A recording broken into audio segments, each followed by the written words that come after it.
எல்லாம் ராஜா நாகராஜா, நமக்கெல்லாம் ரெண்டு ராஜா, ஒன்னு கோவிந்தராஜா, இன்னொன்னு நடராஜா. ஆளாளுக்கு ராஜாவா இல்லன்னு பார்க்கறதுனால்தான் பிரச்சனை.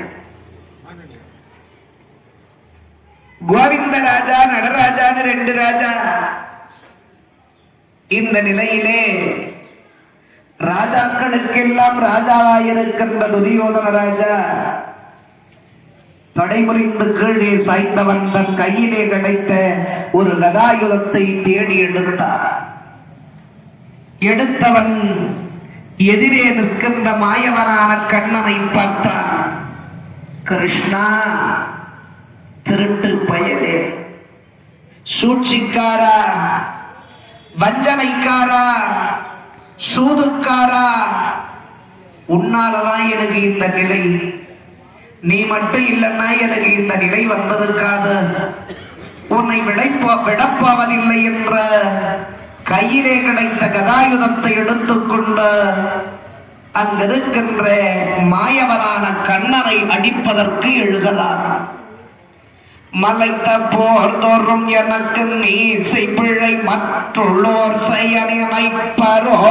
மலைத்த போர் தோறும் எனக்கு நீசை பிழை மற்றுள்ளோர் செய்ய நினைப்பரோ.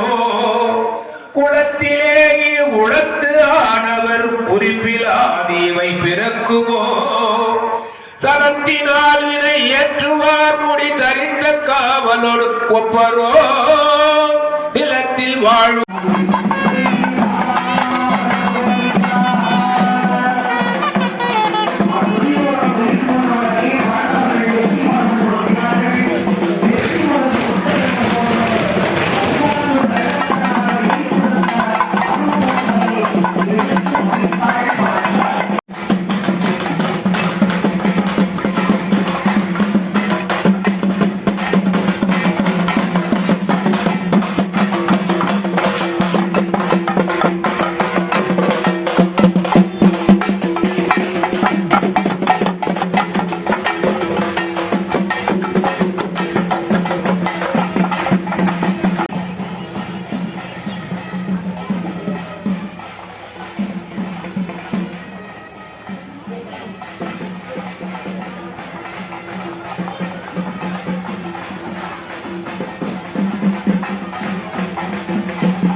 தர்மம் தலை தொங்கினால்தான் உலகில் வளங்கள் செழித்தொங்கும். வளங்கள் செழித்தொங்கினால்தான் மக்கள் இன்ப வளமான வாழ்க்கை வாழ முடியும். மக்கள் சந்தோஷமா வாழணும்னா தர்மம் வாழ வேண்டும், தர்மவான்கள் வாழ வேண்டும் என்பதற்காக தர்மபூபன் உதிஷ்டிரன் என்று சொல்லும்படியான பெயர் படைத்தவன் தர்மத்தோடு வாழ்ந்ததினால் தருமன் என்று புகழோட தம்பதி சமேதராக பாஞ்சாலி அன்னையை உடன் இருத்தி மஞ்சள் பட்டை உடுத்தி சிந்து, கங்கை, பிரம்மபுத்திரா, கோதாவரி, நர்மதா, தவதி போன்ற புண்ணிய நதிகளின் தீர்த்தங்களை கொண்டு வந்தார். தர்மராஜாவை ஸ்நானமாடச் செய்தார். அத்தினாபுரத்து வீதி வழியாக தர்மராஜாவை ராஜலட்சணங்கள் பொருந்திய யானை மீது ஏறிய ஊர்வலமாக அழைத்து வந்த 1 கோடி மரகத புண்கள் சூடிய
நல்ல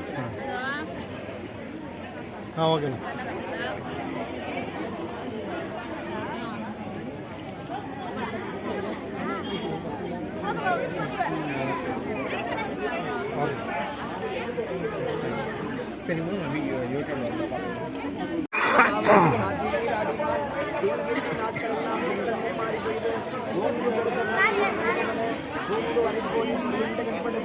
தேங்காதே புத்தூர் சேர்த்த மலை பற்றி வாங்க புலனடிக்கும் வல்லமும் பெரும் பசுக்கள் தேங்காது செல்லும் நிறைந்து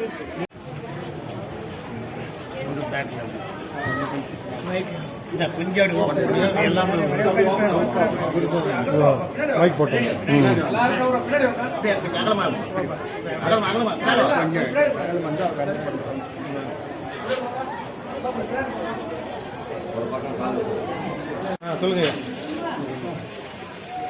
வேலூர் மாவட்டம் காட்பாடி வட்டம் மன்றந்தாங்கல் நன்னகரத்திலே 32 நாட்களுக்கு முன்னதாக அக்னி வசந்த உற்சவ விழா மிக சிறப்பான முறையிலே அம்பாளுக்கு அபிஷேக ஆராதனைகளுடன் கொடியேற்றத்துடன் தொடங்கி தொடர்ந்து மகாபாரத சொற்பொழிவு 32 தினங்கள் நடைபெற்றதால் தினமும் 2 மணி முதல் 6 மணி வரை மகாபாரத 5ஆம் வேதமான இதிகாச சொற்பொழிவு சிறப்பான முறையிலே திரண்டு வந்த பக்தி கோடிகள் சிறந்த முறையிலே கதை கேட்டு இன்புற்றவர்கள். அதைத் தொடர்ந்த அம்பாளுடைய திருக்கல்யாண வைபவம், பகாசுரனுக்கு சோறு விடுத விழா மற்றும் ஒவ்வொரு நாளும் ஒரு உபயதாரர்கள் சார்பிலே போத்துராஜா போர் மன்னன் அந்த பிறப்பு உபயத்தை செய்த மற்றும் பாண்டவர் பிறப்பு, கண்ணன் பிறப்பு என்று ஒவ்வொரு உபயத்தையும் சிறப்பாக செய்த, அம்மன் பிறப்பு செய்த, அம்மன் திருக்கல்யாணம் செய்த, கொண்டாடி தொண்டாடி அம்பாளை வழிபட்டு 10 நாட்கள் தெருக்கூத்து விழாவாக இரவு நேர நாடகத்தை கண்டுகளித்த நேற்று மாலை 6 மணி அளவிலே அக்னி வசந்த உற்சவ விழா ஐவரை மணந்த திரௌபதி பாஞ்சாலி கற்பு தெய்வமா என்று கேள்வி எழுகின்ற நிலையிலே நெருப்புக்கு நிகரான கற்பு தெய்வம் என்பதை நிரூபிக்கின்ற வகையிலே பூமிதித்தலாகிய தீமிதித்தல் விழா, அக்னி வசந்த உற்சவ விழா வெகு கோலாகலமாக இதுவரையிலும் கண்டிராத அளவிலே அலை கடலென திரண்ட மக்கள் பக்த கோடிகள் மத்தியிலே வெகு சிறப்பான அந்த விழா நடந்து முடிந்ததா. அதோடு மகாபாரத விழாவின் நிறைவு விழாவான தர்மராஜாவுடைய பட்டாபிஷேக நிகழ்ச்சி, தர்மத்தின் வாழ்வு தன்னை சூதுகவும் தர்மம் வென்றே தீரும் என்று நிரூபித்து காட்டும்படியான ஒரு அற்புதமான நிகழ்வா. தர்மராஜாவுடைய பட்டாபிஷேகம் ஆகையினால் அந்த மன நிறைவான தர்மத்திற்கு முடிசூட்டும்படியான விழாவிலே அனைவரும் திரளாக கலந்து கொண்டு மிக விமர்சையாக தர்மராஜாவுக்கு பட்டாபிஷேகத்தை செய்து இன்று விழாவை நிறைவு செய்திருக்கிறார்கள். அப்படிப்பட்ட இந்த அன்பு உள்ளங்கள் பக்த கோடிகள் அனைவரும் அந்த திரௌபதி அம்மனுடைய இறை பேரலுக்கு தொண்டாடி பணிந்த அனைவரும் எல்லா நலங்களும் வளங்களும் பெறுவோமாக என்று அம்பாளை வேண்டி பிரார்த்திக்கிறோம். நன்றி.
அடுத்து